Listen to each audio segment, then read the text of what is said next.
One of my strongest memories about food was a few years ago when I traveled to visit my Uncle Tal in New York City. It was one of the dinners he cooked at home, inviting friends over for Shabbat dinner. I remember him asking me, "Can you taste the food, please? Tell me if it needs salt or anything else?" The picky boy inside me answered, "I don't eat these veggies, I'm sorry." He insisted. I worked hard to cook that dinner. Don't be a kid. Taste it. And I tasted it. After that moment, a new world opened up for me. The effort and care my uncle put into cooking made me wonder what else is really behind the food that we eat. And I kept asking the same question everywhere I went since then.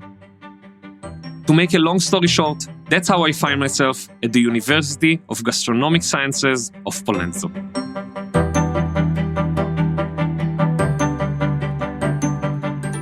Hi, I'm BenGingi, a gastronome, baker, and a chef. And this is Gastronome Wanted, a podcast by the University of Gastronomic Sciences of Pollenzo in collaboration with Cora Media. In this podcast, you will hear stories from graduates of our university to understand the world of gastronomic sciences and food cultures.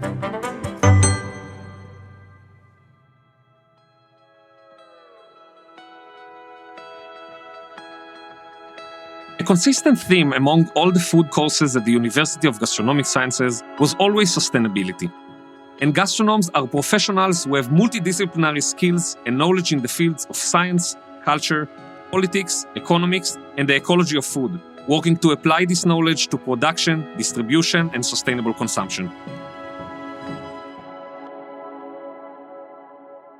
Every person can be a gastronome, because if you eat, if you care about the planet, if you care about food and the environment, if you care about food and health, you can be a gastronome. So you just need to pay a lot of attention.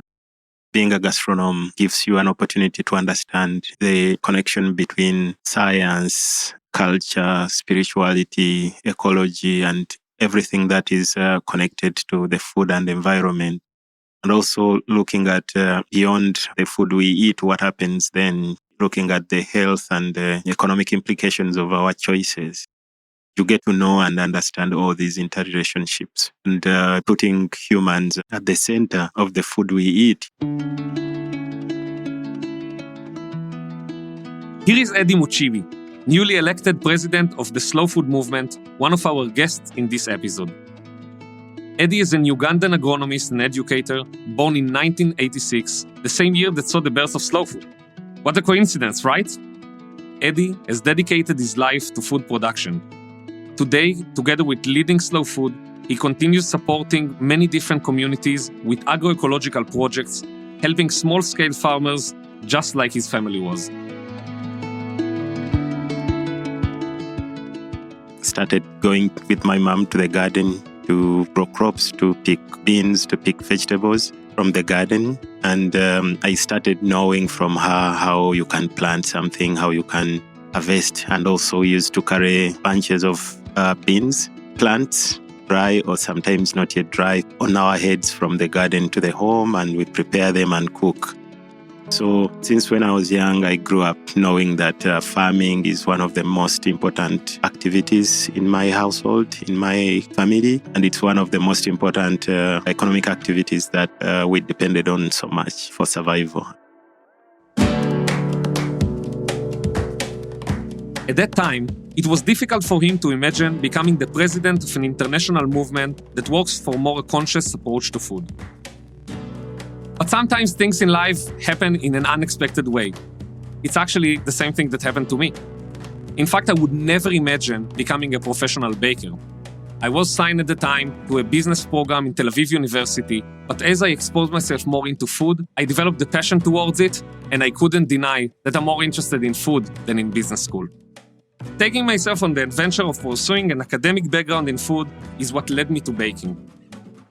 When I was in my second year of my studies, my dad called me one day and told me, "Ben, I think you should start baking yourself." And I gave it a shot.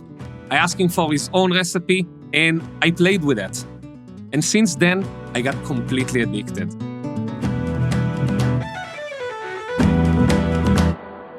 And you just not learn inside the classroom, but also outside of it. all the times, all the dinners, gathering together to enjoy delicious food and also to discover the cultures of different countries. We all had those dreamy conversations, especially at night around the dinner table. Sharing a meal with friends, a good glass of wine in your hand, and you just start dreaming out loud. That is more or less what happened to Andres Jara, originally from Colombia with a degree from the University of Gastronomic Sciences. Andres is now a farmer in Amsterdam thanks to one of these dinners. After graduation and a few other working experiences around Europe, the group of 5 friends and former students in Pollenzo who were dreaming around that table, Andres, Milo, Julia, Lisa, and Laura, had the opportunity to take over an urban farm in the outskirts of Amsterdam.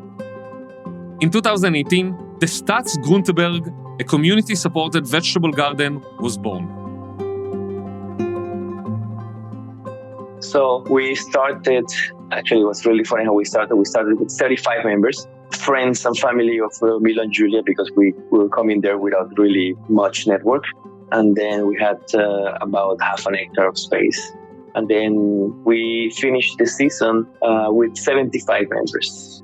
Now in this, actually the 4th season is starting. We are already at 200 members and we have a waiting list of 400 people. We cannot really keep the demand of what we have. Yes, you heard well. 400 people are on the wait list to support this small-scale farm. What a result from applying in the fields what they learned in class. Being a gastronome, you get to understand that food is beyond what we see on the plate. Eddie, who graduated in agronomy at the University of Kampala, realized that he needed a gastronomic touch to understand the world of food on a deeper level.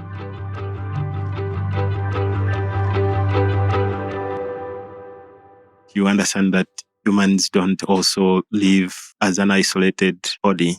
So we live in connection with all these, with nature, with that produces the food we eat, and also you get to understand that you live in connection with the environment, in connection with your history, in connection with so many things that are happening and about to happen. So like talking about climate, these are all put together in the subject of gastronomy, and you get to understand also how to relate with the people and other components of the ecosystem when it comes to food and environment.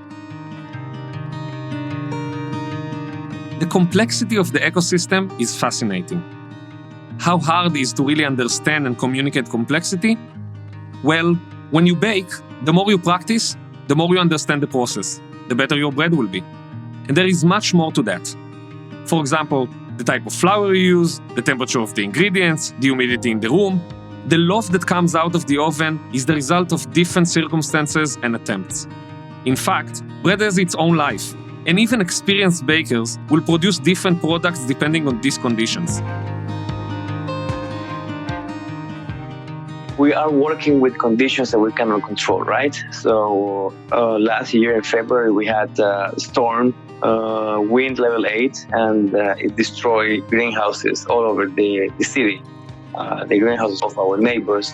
So it also makes some damages in our flock.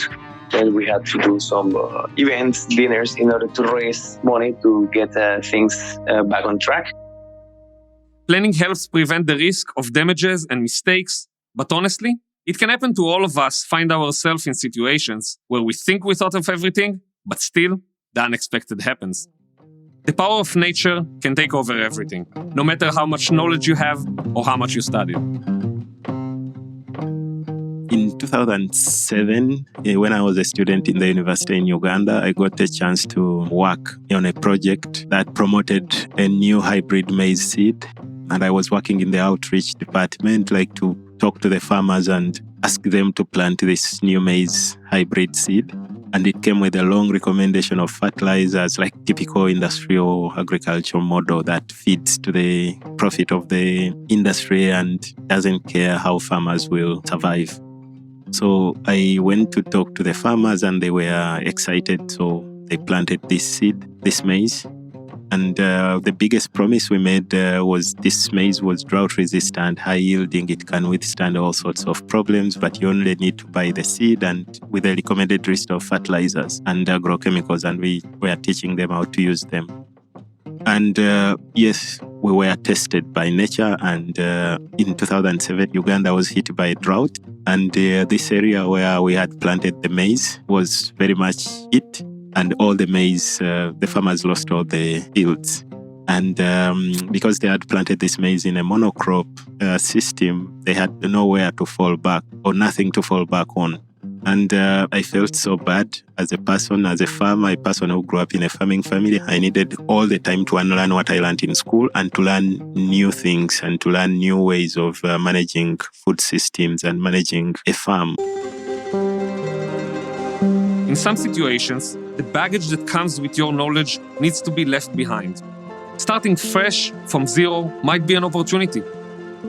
I didn't know how to bake before I jumped right into it. Never worked in a bakery, never attending any baking school, and never took any course online. All my knowledge is from watching lots of YouTube videos, talking with bakers, and reading books. And practice, practice, and practice. Starting from scratch was also a chance for Andres and our friends in Amsterdam. No rules, no biases. Once we grew some chilies outdoors in the Netherlands, people were like, yeah, guys, we're going to harvest one chili from plants. Our beds are 30 meters long, and we put one bed just to play. We harvest more than 100 kilos with pepperoncini chilies outside, not heated, not nothing, just outdoors. So people will say like, you guys are going to lose money if you do that.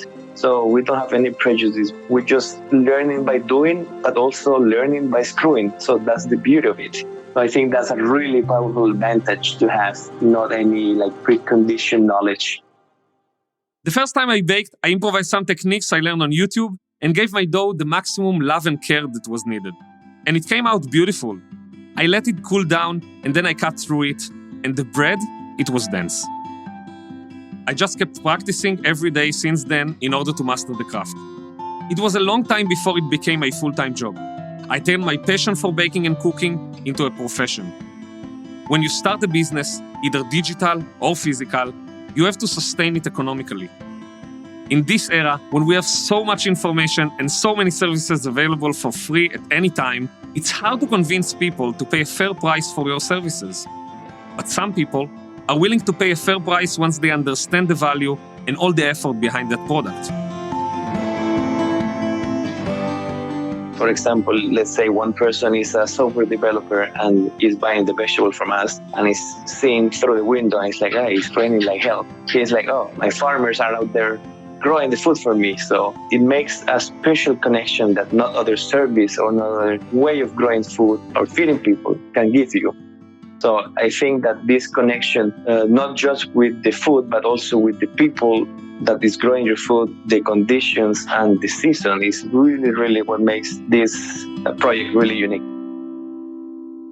Many people are not aware of the difference between the ecological product and the industrial product, and also the difference in terms of the effects these products have on the environment, on health, on local economies, and on resilience of local production systems. So if we do more and more education, people can also change and understand that this is the right product to choose, and this is why this product is priced like this, and this is why the other one is priced like this, because the cost in the end comes back, and we are paying the cost of industrial agriculture, the hidden cost of the industrial agriculture products through the climate. That is changing now. We are paying that through the public health problems we are having. But when people understand that this is the big cost we pay for the low-priced products from industrial farms, in the end they get to understand and support the systems. Also working more on developing knowledge systems in agroecology and resilient food systems.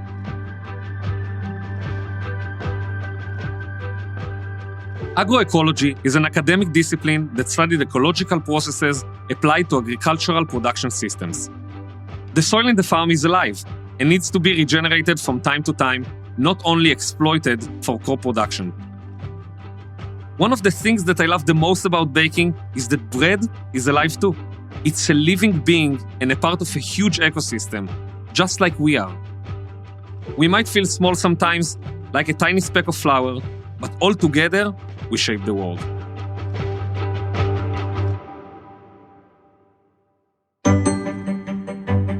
Gastronome Wanted is a podcast produced by the University of Gastronomic Sciences of Pollenzo and Cora Media. Narrated by me, BenGingi, written with Alessandra Altimare, Eleonora Bergoglio, Ilaria Galvagno, and Luca Martinotti. Studio recordings by Radio Brown The Rocks. The sound engineer for the recordings is Roberto Fortunato. Post-production and sound design are by Jacopo Rainero. Sound and music supervision is by Andrea Girelli. Content supervisors are Graziano Nani and Francesca Berardi for Cora Media. Production is by Eleonora Bergoglio. Production support is by Monia Donati for Cora Media and Paolo Ferrarini.